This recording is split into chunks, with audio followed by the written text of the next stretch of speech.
biru. Biru is mean beer. In English, they say beer, and in Japanese, they say biru.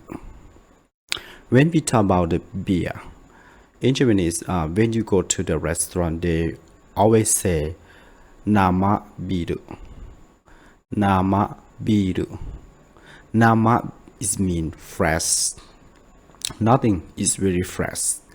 Biru is mean beer. Those is mean nama biru is mean fresh beer, right? But Japanese people, they don't say the long. They just say nama. If we talk about the beer, they just say nama desu ka? So it means nama biru or fresh beer. So if you have to remember, they don't say the total word. They just say only the nama.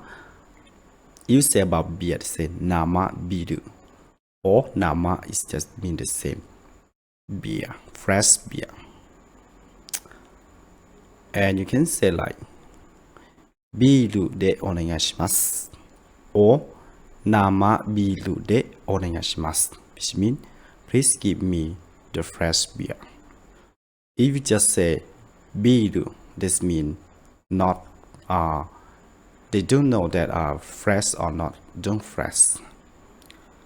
Don't fresh, that means maybe some people they want to drink the beer with some ice, right? So if you want to drink the beer with some ice, that means the staff will give you some ice with the glass, and after that you put beer into the glass and you drink, and that they call not fresh beer because it have some ice in the glasses. So this about we talk about the beer or biru. Nama biru or nama is mean fresh beer. And when you want to order, you can say biru de onegashimasu or nama biru de onegashimasu.